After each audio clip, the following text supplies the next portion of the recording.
G'day guys, kia ora, my name is Wildkard. Thank you for watching the Wildkard Rugby Show. Like, comment and subscribe, and yes, the Rugby Championship is, wow. Every team has one win, one loss so far in the first, after 2 rounds.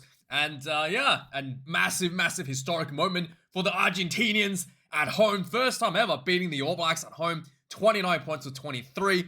And boy, how can you describe this performance from the Argentinians? And yeah, it goes something like this.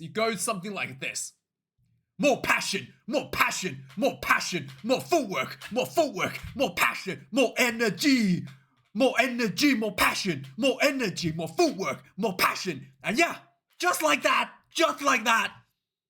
with one simple game plan, the Argentinians completely crushed the All Blacks. The scoreboard doesn't really do enough justice. The All Blacks, especially in the second half, was just unbelievably embarrassing, to be honest. If you're an All Black fan, I am really sorry. You'll be, I think you'll be very spewing after watching this game. And, you know, there are a number of things that I can identify. And, you know, I am Asian, right? And I love numbers and math, right? But you don't need to be Asian and have a spreadsheet in front of you to see that some of the stats the All Blacks dished out tonight is really not a top world-class rugby team. Especially, you know, I talk about this almost every week. The decision-making to milk penalty and try to kick goals, it just doesn't make sense to me. Because every time the All Blacks went for the line out, applied pressure, they scored. Sooner or later, they scored from sustained pressure. The especially like evident in the first half, the Argentinians was not able to cope. The speed, just the hard carries that the All Blacks were doing. Even Fletcher Newell ran like a center, crashing for a try. The Argentinians was not fronting up the defense in that regards. What the Argentinians want you to do is kick penalties and giving them an opportunity to rest and to breathe, and then to give a bit more passion, more energy, and more footwork, and try to come back at you. And that's exactly what happened this game. You know, one of the things that even Justin Marshall pointed out this game, 65 minutes was the first time the All Blacks tried the more against the Argentinians. 65 minutes. The thing that almost scored like what 100% of the time last game, like immediately scored and pulled away and won the game for the team. It took the All Blacks 65 minutes to figure out they should try that again. And then sure enough, a couple of attempts later, they did score more try. Right? Someone started Taukau went in. And it's just mind-boggling. Like, the Argentinians definitely got better at defending it. But still, mind-boggling that they didn't even try for 65 minutes.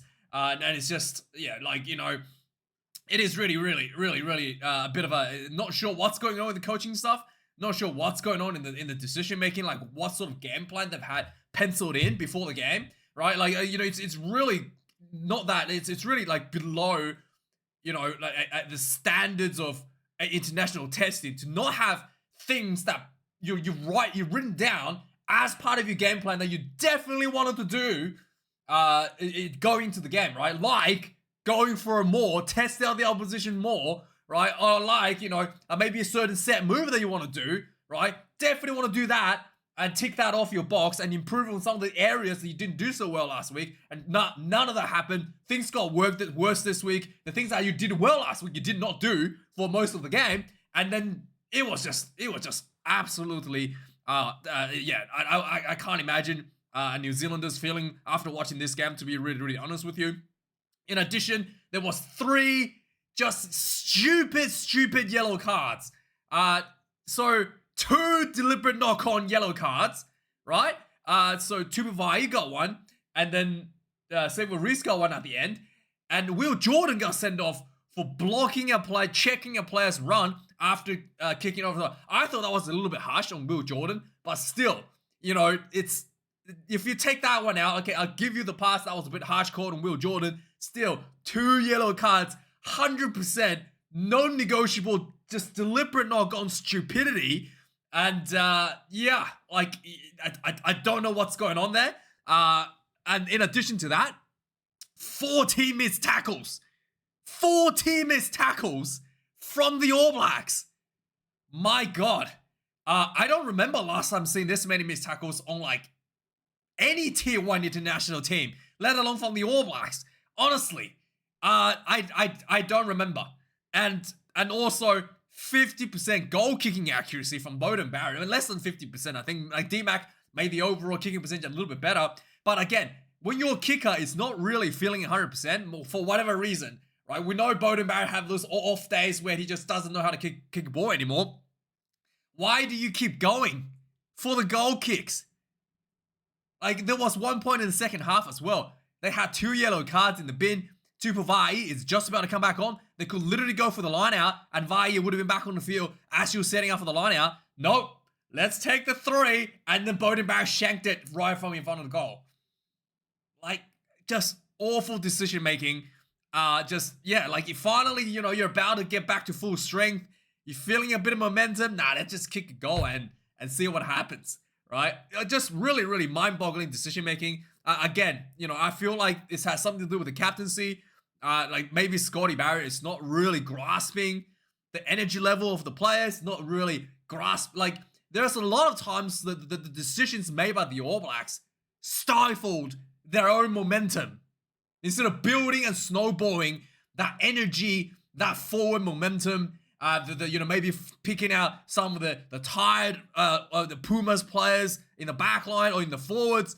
Nah, let's take a break and let's kick a penalty goal, and let's do that, and completely stifling themselves whilst giving the opposition an opportunity to take a break. Right? It's just mind-boggling in that regard.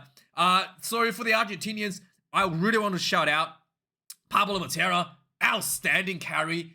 Just really, really, like, this guy delivers big game. It's just another huge game for him. Another huge win for him against the All Blacks. Once again, tremendous on the field. Both Carreras was really, really good. Matias Carrera, the winger, was just outstanding. He was outstanding. I reckon, probably 30% of his tackles out of the 40 was just on him. He was absolutely carving it up left and right. Just again, more footwork, more energy, more passion. The All Blacks couldn't match with it.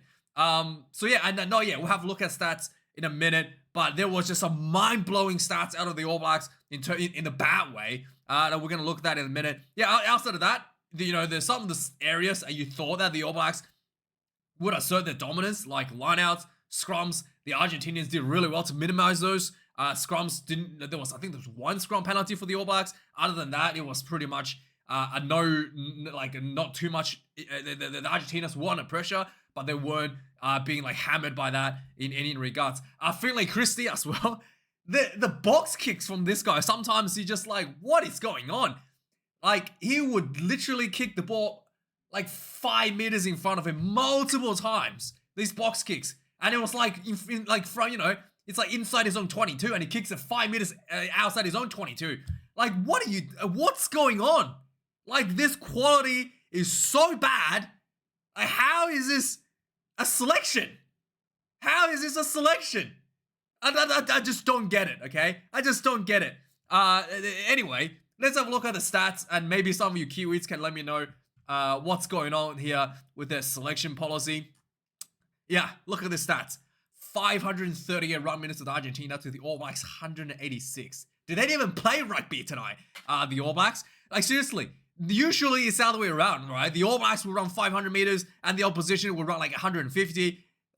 It's just mind-boggling. 14 turnovers against the Argentinians, 15 against the All Blacks, 120 tackles with the Argentinians, 16 missed tackles, 40 missed tackles for the All Blacks out of 187. That is shockingly bad.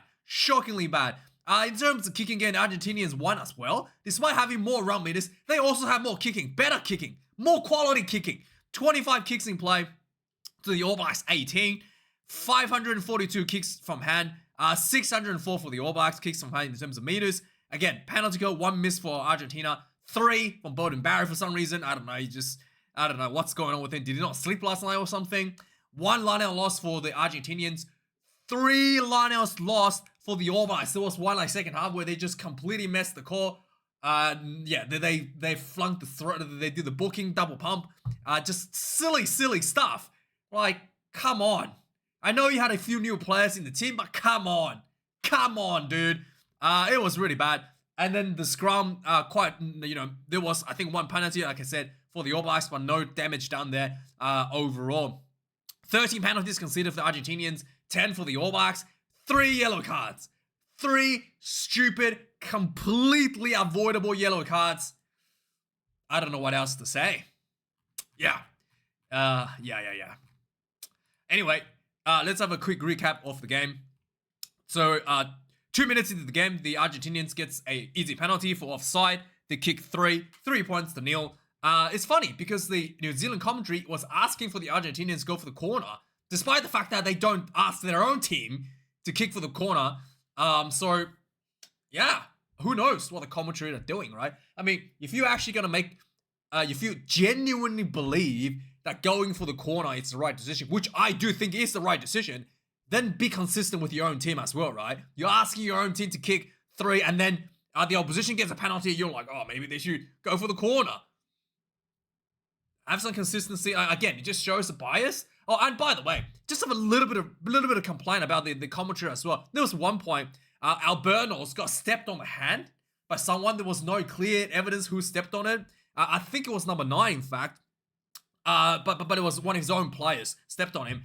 And the New Zealand commentary just went, must be a forward. Like, again, I don't get it why New Zealand insists on shitting on half the players on the field and think it's funny. It's a professional game. If you want to joke about it in the pub or whatever, sure. It's a professional game. You're live on broadcast all over the world and you just buried half the players on the field. And you wonder why people not interested in want to play in the game. Younger kids not in, because why would any kid want to play a forward when you openly mock them on TV? Just unbelievable. Anyway, New Zealand commentary for you right there. Anyway, moving on. I don't want to rant on about them forever. We'll talk about the game. 9 minutes into the game, the All Blacks, I think it was it the All Blacks got the first missed kick here. 12 minutes into the game, another penalty. The 9 minutes game was for Argentina.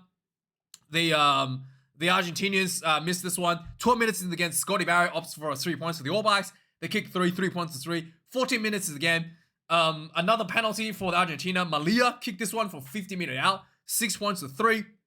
25 minutes of the game, the All Blacks decided to play some rugby, and I don't know why they didn't do this earlier, or they didn't continue to do this. They went for the line out, they had a scrum after the line out. There was the back line was just quickly wrapping around, building a lot of pressure, and eventually Fletcher Newell got the ball like a centaur. He crashed through like 2 defenders for the try. Beautiful stuff. 6 points to 13. Easy as that. There was a yellow card against Jordan after this at 31 minutes, and then the Argentinians parting some pressure with their own set piece move from lineouts. There was a nice run for Chocamares, and then Tupuvai gets sent off for a deliberate knock on, and then Argentina went for more attack.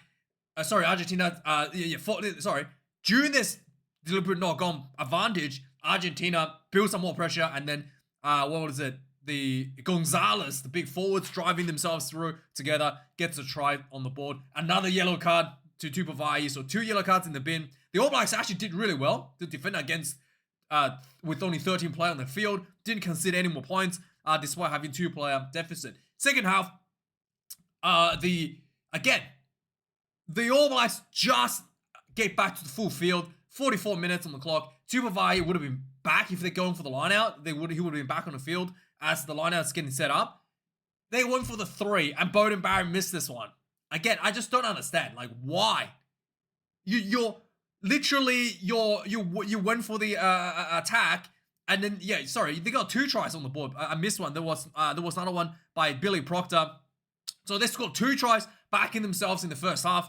And then they just let's just kick penalty goals from now on. So 50 minutes in the game, there was a penalty to Argentina. More than happy to take 3 points themselves, 16 points to 3. And then 54 minutes into the game, more penalties, silly penalties given out by the All Blacks.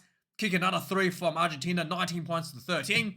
58 minutes in the game, the Argentinians, after some pressure, had a scrum inside the All Blacks 22.